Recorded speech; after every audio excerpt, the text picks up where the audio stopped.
Hello guys, this is Krishni Jani. I'm expert Android trainer at Code Kaksha, and today I'm going to tell you something about battery optimization and why it is necessary to focus on battery optimization as an Android developer. So as we all know that battery life is a topmost feature requested for mobile devices today. As we all know, there are hundreds and thousands of applications that we use every day, and but there is one which every user wants is to last the battery all day long. Application on Google Play Store that helps us to clear the memory and battery and to improve the battery life basically. So clearly there is a problem with the user's interface. So let's check where does the battery power on the mobile device go. So what happens when a screen is off? What will happen? It will dominate the power consumption, right? So what happens is there are CPUs and radios, there are background activities when screen is off, and when the screen is on, we are either surfing on internet, we are watching video, we are chatting, we are listening to music. uh, this happens when the screen is on. So what basically happens when screen is off, there are this background services running. For example, even if our screen is off, we get Gmail, we get emails in our email ID, we get messages like WhatsApp and all. This happens. So internet is also used. So eventually it is using the power, right? So we have some design principles that are given by Google. Google has provided some design techniques so that we can increase the battery life, right? So there are three main things: reduce, differ, and coalesce. So let's check these three things. First one is reduce. So what this mean is reduce all the background activities. In this, what will happen when user is not actively using his cell phone? Only only developers can do, right? So when user is not using his cell phone, we'll just reduce the background activities. Next one is differ. That means that if there are many background activities that must be performed, so what we'll do is when device is on charger, that means when we are charging on mobile, only at that time our background activities will be performed, right? So when mobile is on charger and background activity is running, it will not cost the battery. And the last one, this is the best one, it is coalesce. That means if it cannot be deferred, right? So there are many background activities that cannot be deferred also. So what we need to do is we need to batch all those background activities, that is call as it with other background activities, to reduce the wake up overhead, right? So there are cases where you can get rid of background activities, so you should use Job Scheduler API. This API is provided by Google. This API will batch all the services of Android, not only a single not only a single application, but all the other applications background activity will be batched together. So that is the important thing. Also, uh, sometimes what happens is Android mobile will go to high power state, and we need there is a need to fix time to wake up the device. So what happens? The more the application batch their background activities, so the more efficient the system becomes. So these are the features that are given in Marshmallow version last year.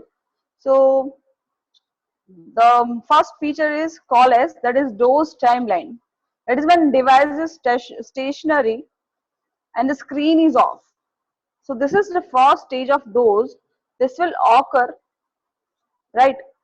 So let's see the DOS timeline. This is DOS timeline. When the DOS will happen, there will be no wake locks, there will be no network access, there will be no job or synchronized syncs deferred, there will be no alarm deferred, and no Wi-Fi scans or GPS scan. So this all will be blocked, right? So when device is stationary and screen is off, this will be not working. This will be deferred until next maintenance window. So there will be a cycle of DOS and maintenance window. So we'll see what is maintenance window. This window is a thing where all the background activities will get batched. So there is a need to balance a battery life and users content that needs to get refreshed. And after that, we have app standby. So what is app standby? For example, we have app in foreground services, or app has notification on screen, lock screen, or app is explicitly launched by user, right? So apps are, first one is apps unused after some time, and after that app will go to standby. So what this means? This means that app will lose its network access, right? So here comes a question, like what will happen if your app is on standby, and whether you will get any messages or not. So it does not mean that you will not receive any messages or internet video calls or any calls. So for that, Google has again provided us some techniques for optimization of those and app standby, right? So why we need to optimize DOS and standby. First reason is, if you plug in the device and app is on DOS timeline, app is still not working, and then it will go to standby. So next, network access is deferred. So we need to optimize DOS and app standby. So first thing that has been provided by Google for Android developers is using high priority GCM. Now it is FCM, that is file-based cloud messaging. We use this, right? So this push messages will, what this will do is, it will grant apps. That means it will give the network access.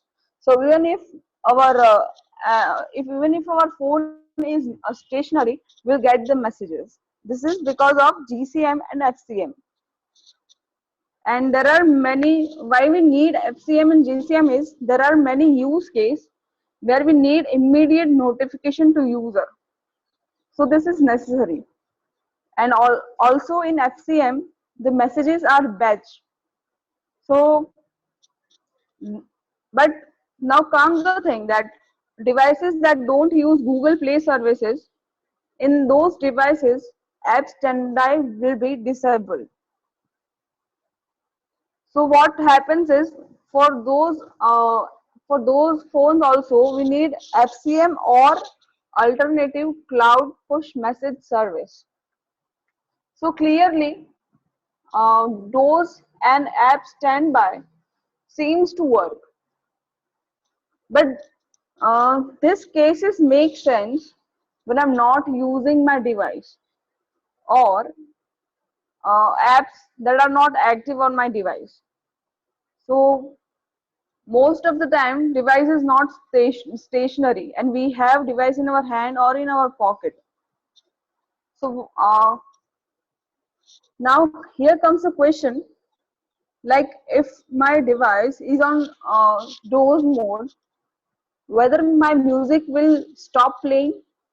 So for that, we have foreground services, like for use cases like music playback. Even though the device is on doors, you can still play the music. The next one is alarms will get deferred. We have alarm APIs. We use it that gets called in window. Also for alarms that need to trigger while device is indoors. And this one whitelist is important one, because what happens is user can add application to whitelist, where application will exempt from those and app standby. It will still be running. So this was about optimizing the doors and app standby. Now Android, when Android N was released, doors is extended. So let's see how this is going to work again. Now again you need to think of background activity. Suppose there is a background activity running, and then you turn the screen off, and also it is not on charging. So again lighter doors come into picture. So here from Android N version, what happens is, first one, when doors happens, there are only two things, that is no network access, and jobs and things are deferred. So this will be restricted only up till next maintenance window. So this will be balancing battery life with the fresh content. So whenever your phone is on doors, you will, after when you turn your screen on, you will get the fresh content. Also, this will come to an end when you plug in the device, or when you put your phone on charging. So this was all about battery optimization, and these points need to be taken into consideration while building any logic for your application.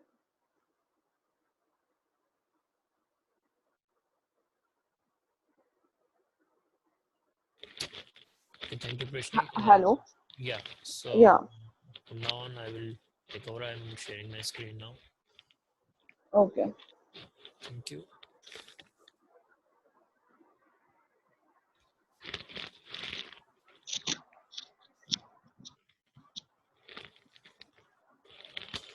So hello guys, this is Paramveer Singh, and my talk is based on this topic, network optimization. So we'll be talking about optimizing network requests for two major reasons. One is slow connections and offline state to make our app usable, as well as to make our UI best, sorry, user interaction best for slow connections and offline states. In countries like India, we have moved on to 4G, but still in most of the areas 2G and 3G is prevalent. So we have to take care of those situations also. Second reason is reducing battery consumption by the app. Prashni has also talked about many important things about reducing battery consumptions. We will be focusing on this point also. We will be mainly focusing on how we can optimize our network request for reducing battery consumption. So let's first continue this battery drainage topic.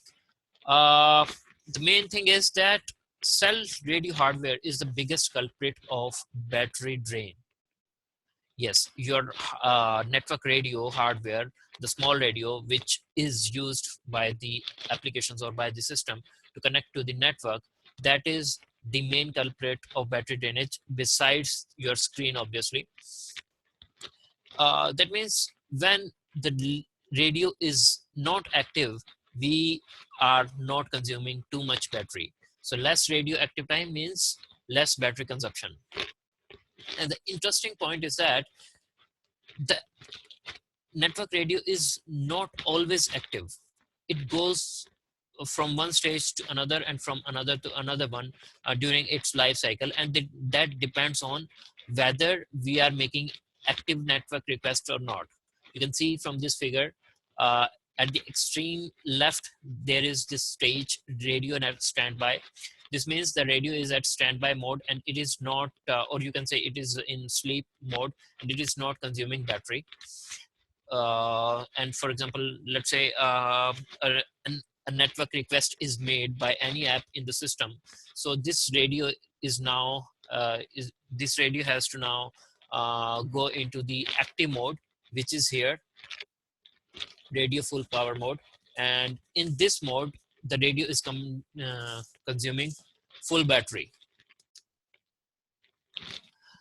It from going to go from here to here, it takes around 2 seconds. This is called network latency, network radio latency.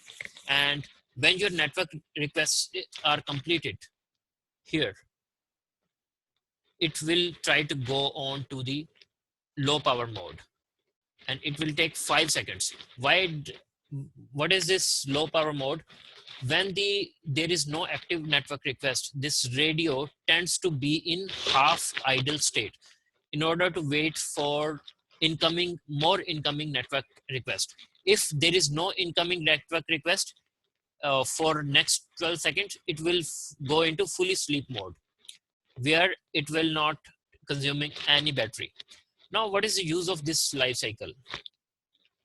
How we can use this life cycle to make our network request more optimized? See, this radio takes around 5 seconds from going into full power to low power mode, and then further 12 seconds from going into low power to fully sleep mode. If we are making too much request, for example, this is our timeline.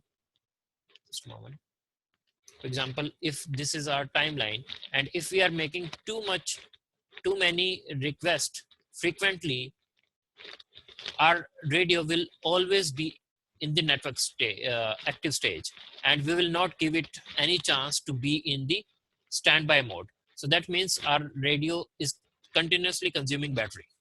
But if we are making larger network request, but after longer periods, that means we will give more time to our network radio to be in sleep mode, and thus reducing the battery, right? So there is a term designed for this that is called batching of multiple requests into one.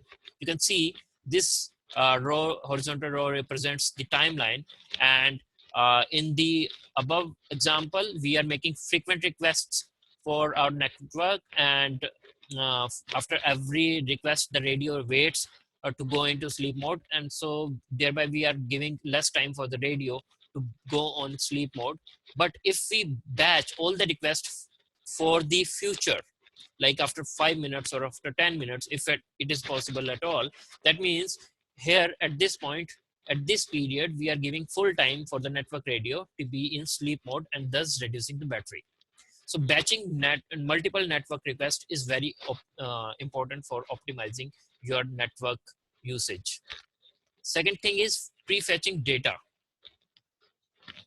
Similarly, just like batching request, we can predict, if possible, we can predict our network usage, our network request for next 5 minutes. For example, you are working on a news app, and you know that sooner or later your user is going to go into the detail of 10 top news articles. So instead of fetching your news articles one by one whenever the user goes into those articles, corresponding articles, you can prefetch all the network, you can prefetch all the articles at one single request, and thus again giving the network radio time to go into sleep mode, thus reducing the battery.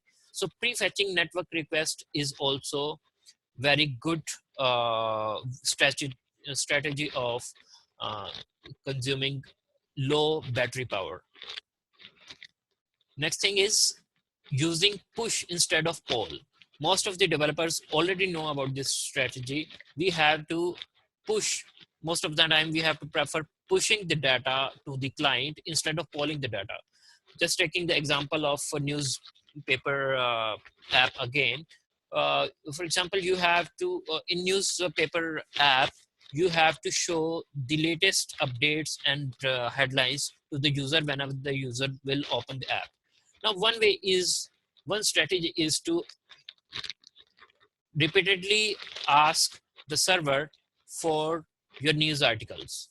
For example, I'm creating a timeline here, and you are willing to update your news articles database in your app, so that whenever the user will open the app, you show the latest updates, right? One strategy is to poll the data after every 5 seconds. Poll the server for data after every 5 seconds, or after, this can be variable, this period, it can be 10 seconds, or it can be 1 minute, or it can be 2 minutes, right? In any case, this multiple pollings, continuous polling, is going to consume too much battery. We should refrain from this.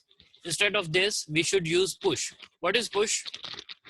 In push, your server is going to push the data to your client, to your app.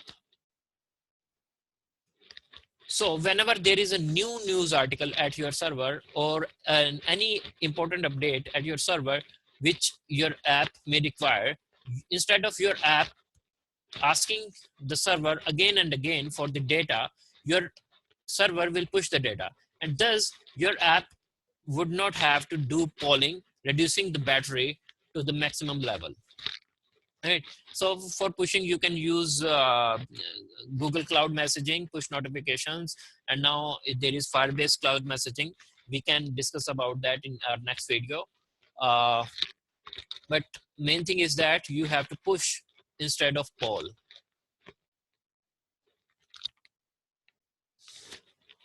Now for slow connections, we were earlier talking about slow connections like 2G, 3G, or no connections at all. In rural areas, there are still some areas, or at highway when you are traveling in India, you may get disconnected from the network, right? There is no 2G or 3G data available on highways or in some rural areas.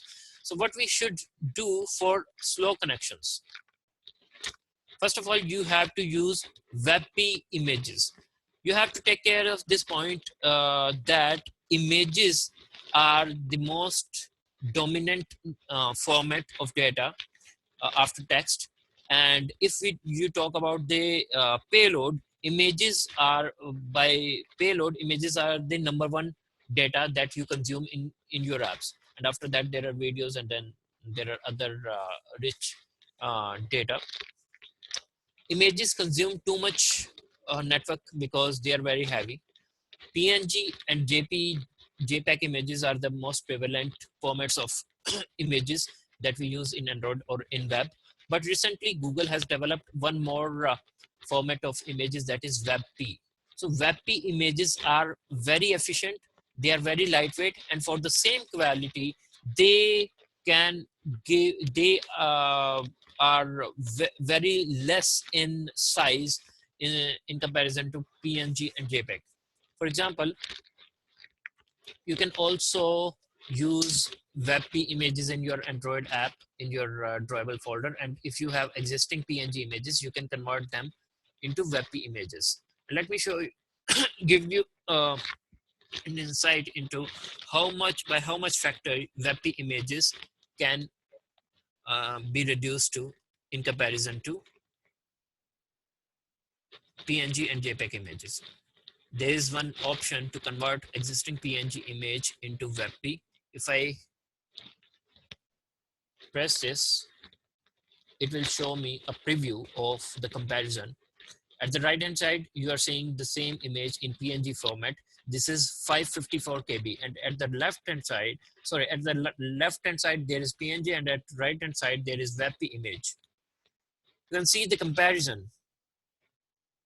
This WebP image is only 15 by 2 KB, 15.2 KB, and this PNG image is 554 KB. And the quality of this WebP image is 75%. You can increase or decrease the quality, but even if you increase the quality by up to 90 to 98%, it is only 18% of the original size. So you can see how much WebP image is going to uh, reduce the memory consumption. And if you are using WebP images over network, that means less network bandwidth is going to be used by WebP images. So first of all, you have to use WebP images in your network request. Ask your server side guys to deliver only WebP images to you. Next thing is, get only the required size of images from the network. This is the challenge that the Android developers have to face a lot of time, because most of the times server side people are not ready to give smaller size images, but you have to be adamant about that. You have to get images only in the required size. For example, if in your Android app you are showing a list of products, and in the list of products you are showing image in every row, and this image is only 100 by 100, you are not going to get this image from the server in the size of 1000 by 1000 or any other size. You have to get this image only in 100 by 100 or maximum 200 by 200, right? If you have to ask your server side guys to give you only the required size of images, because at the server side image processing is very low cost affair. They can do it they can implement this thing in an effort of a couple of hours only, right? And it will reduce your efforts, your memory consumption and your network bandwidth to multiple times. For slower connections, you also should consider Glide or Picasso image rendering library if you are not using that any of these. There is also Volley, but prefer Glide or Picasso these days. And I think most of the developers already using that, because Glide and Picasso do not only result in efficient network usage, they have other advantages also. They fetch images automatically given only the URL. They use caching to store fetched images. They show placeholders until the image is fetched, and they also avoid deduplication of request. So they use they have a lot of advantages, and most of the developers are already using these image rendering libraries.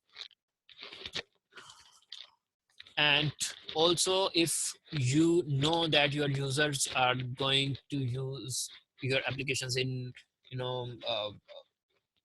in the areas where there is less network or in unpredictable network environment, you can use multiple APIs to detect the network quality and take the decisions on the basis of that. For example, if you are going to download a heavy file in your application, first you would like to know whether the user is on Wi-Fi or 3G, because you are not going to download a heavy file on 3G data, because 3G or 4G data, these are metered data. That means users have to pay a cost um, for this data, and especially in countries like India, the cost of data is very high in comparison to other developed countries. Right? So you can use these APIs like connectivity manager dot is active network metered. It will return you whether the data is metered or not. Connectivity manager dot get active network info, it will just return you the info of the current network the user is connected to, whether it is Wi-Fi or whether it is 3G or 4G, and whether the user is connected to the network at all or not. And the third is get network capabilities. It will return you all the capabilities of network, like whether it is 4G or LTE or Wi-Fi, or what features are there in this network, what are the capabilities of network, and so on. So you can use these APIs to predict the network environment in your user's device and take the decisions on the basis of that.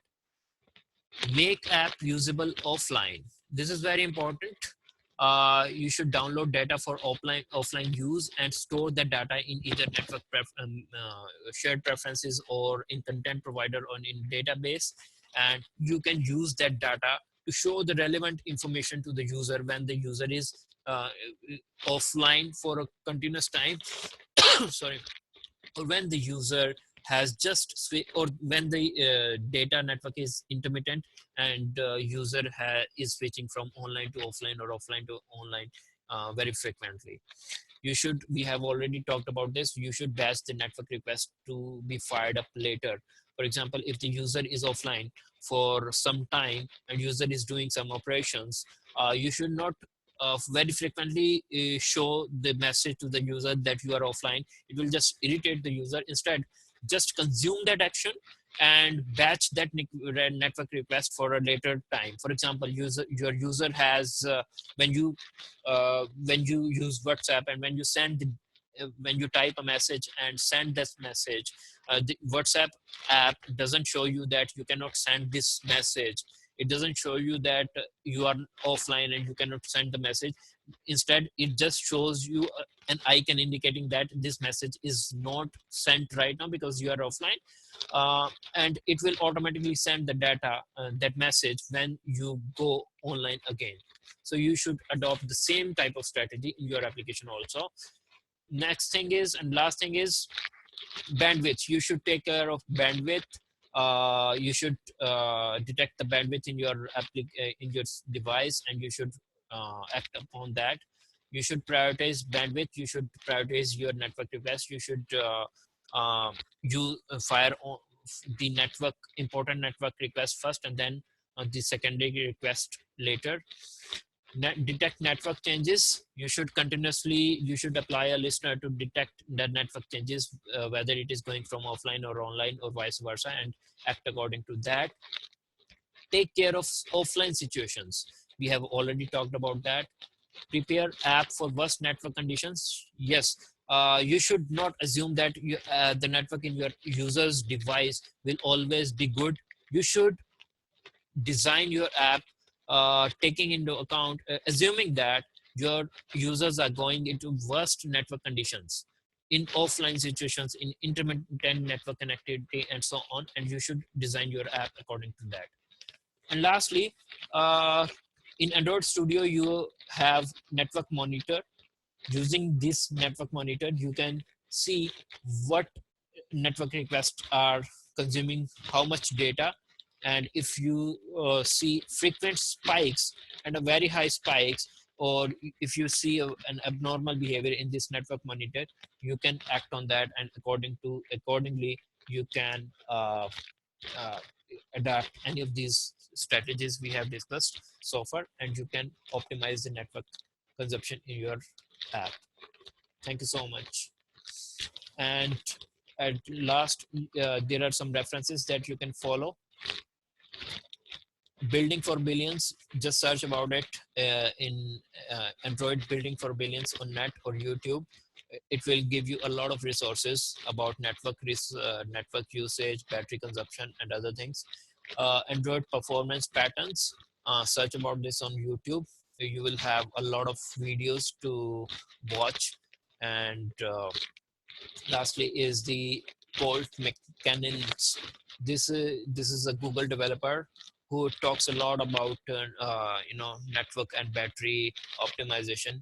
You can